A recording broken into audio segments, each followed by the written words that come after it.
अस्सलामुअलैकुम स्टूडेंट्स, मैं आपका टीचर अली ज़ैब ख़ान।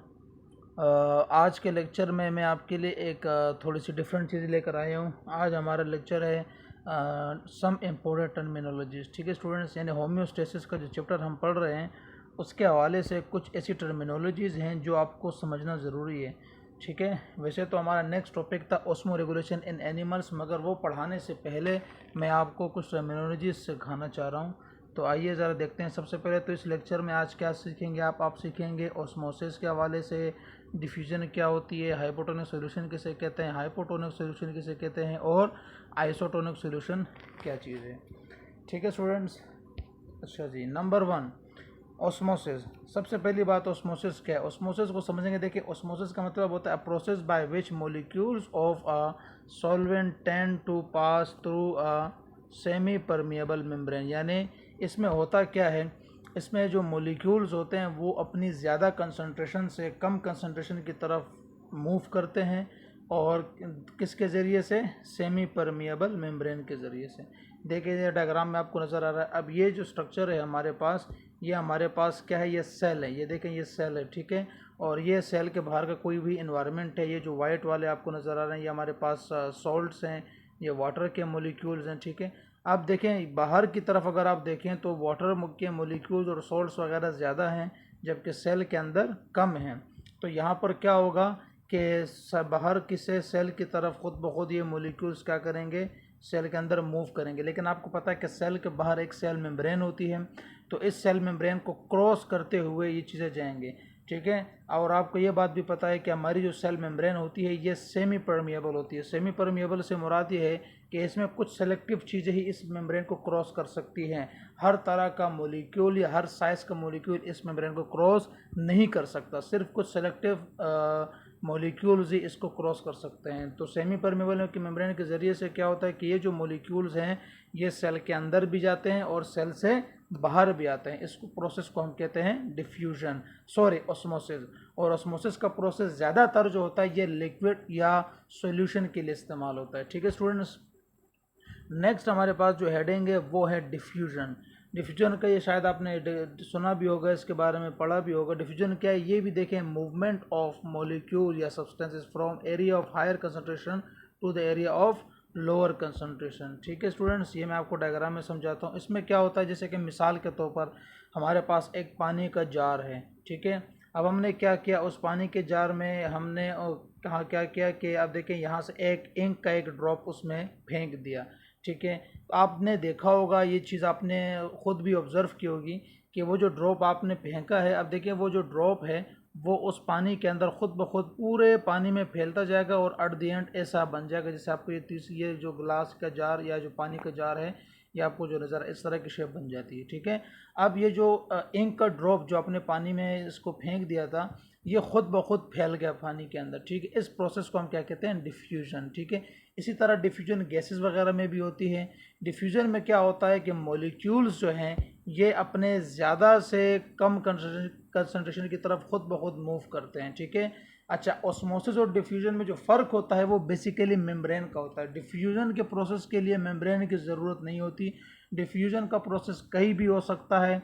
ये मिसाल के तौर पर कहीं पर जो कार्बन डाइऑक्साइड गैस है हमारे आरबीसीज वगैरह के अंदर या इस तरह के ब्लड के अंदर जो होती है, लंग्स के अंदर, वो बॉडी से बाहर और बॉडी के अंदर जो जा रही है वो भी डिफ्यूजन का प्रोसेस ही होता है। ठीक है स्टूडेंट्स, तो ऑस्मोसिस और डिफ्यूजन में जो बेसिकली फ़र्क है, देखें दोनों में एक चीज़ कॉमन है। क्या है कि दोनों में मॉलिक्यूल्स ज़्यादा से कम की तरफ मूव कर रहे हैं। लेकिन फ़र्क क्या है दोनों में, फ़र्क यह है कि ऑस्मोसिस में सेमी परमिएबल मेम्ब्रेन को क्रॉस करके मॉलिक्यूल्स जाते हैं, जबकि डिफ्यूजन के लिए सेमी परमिएबल मेम्ब्रेन का क्रॉस करना ज़रूरी नहीं है। और ऑस्मोसिस का जो प्रोसेस है ज़्यादातर लिक्विड के लिए ये लफ्ज़ यूज़ इस्तेमाल किया जाता है, या सोल्यूट कंसनट्रेशन के लिए ज़्यादातर यूज़ किया जाता है। जबकि डिफ्यूजन जो होती है ये जर्नल टर्मिनोलॉजी, ये आप किसी भी जगह के लिए इस्तेमाल कर सकते हैं, और ख़ास तौर पर ये गैसेस के लिए इस्तेमाल किया जाता है।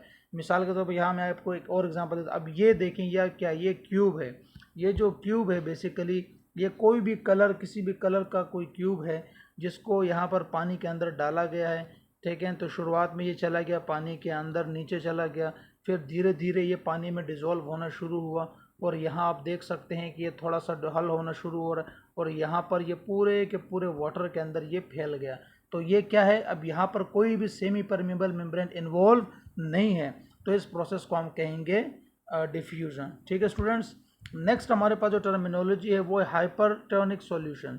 इसको आप ज़रा गौर से समझिएगा, ये बहुत इंपॉर्टेंट टॉपिक है, स्टूडेंट्स को इस बात का पता लाजमी होना चाहिए। हाइपरटोनिक सॉल्यूशन क्या है, बहुत इजी चीज़ है, वैसे ज़्यादा नहीं। ये डेफिनेशन जो मैंने आपको यहाँ पर दी है इसको आप याद करके एग्ज़ाम में लिख सकते हैं। डायग्राम के ज़रिए से मैं आपको इसको ज़रा समझाता हूँ।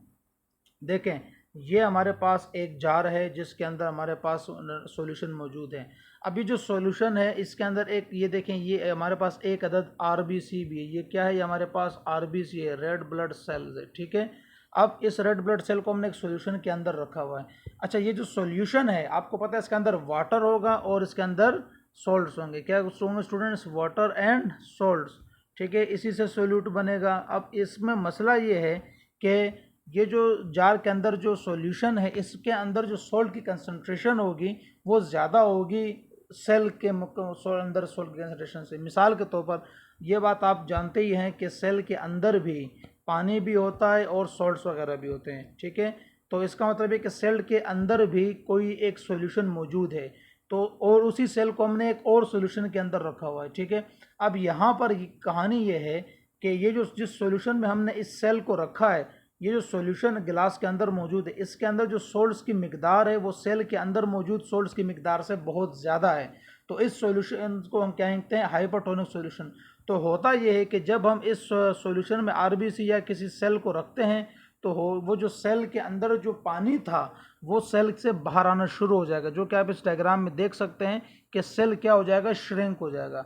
ठीक है, क्योंकि पानी जो होता है वो ये सॉल्यूट्स की तरफ खुद ब खुद मूव करने लग जाता है, ऑस्मोसिस का प्रोसेस यहाँ पर शुरू हो जाएगा।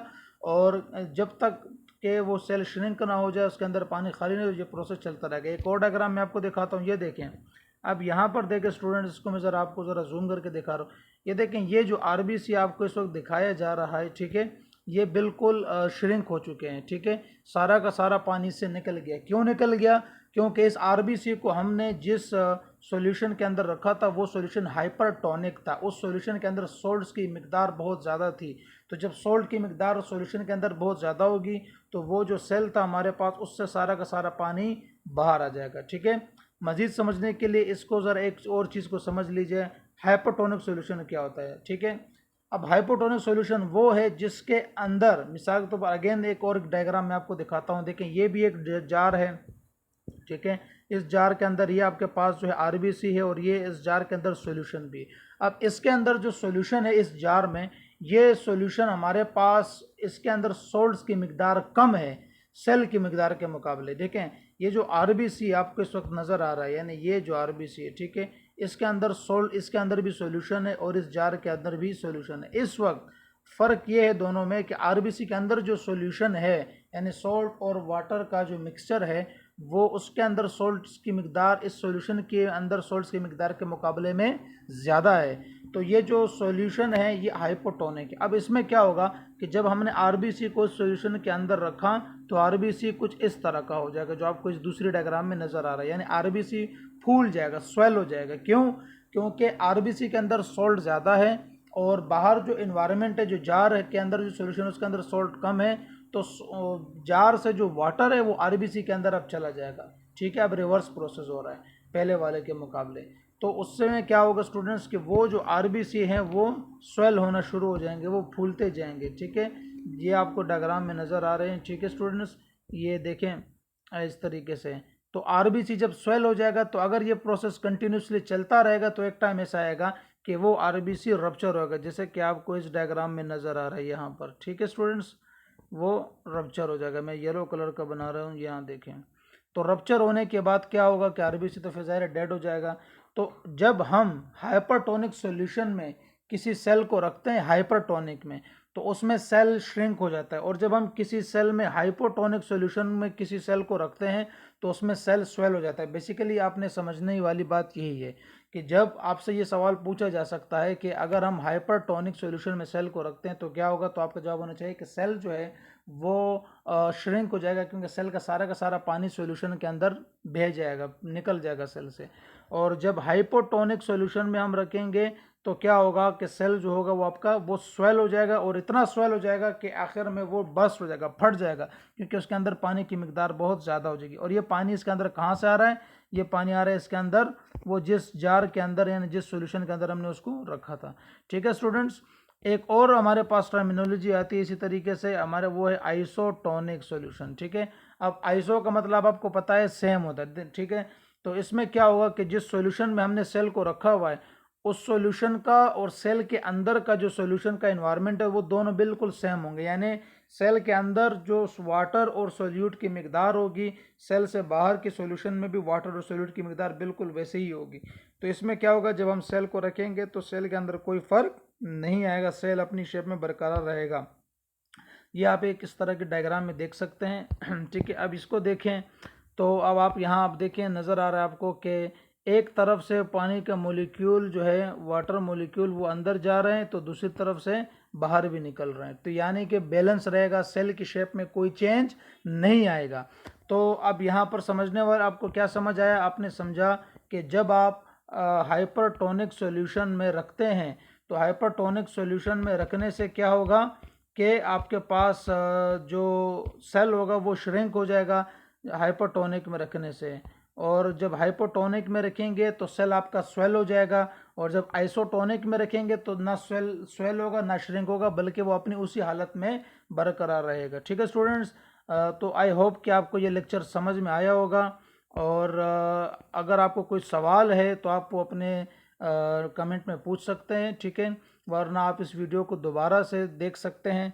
ये बड़ी एक आसान सी चीज़ है, होपफुली कि आपके लिए आसान करके मैंने बनाया होगा। ठीक है, तो बहरहाल अगर आपको कोई सवाल होता है या आपको समझ में नहीं आता तो आप दोबारा मुझसे पूछ सकते हैं, मैं दोबारा बनाऊंगा। जब तक के लिए अपना ख्याल रखिएगा। अल्लाह हाफिज़।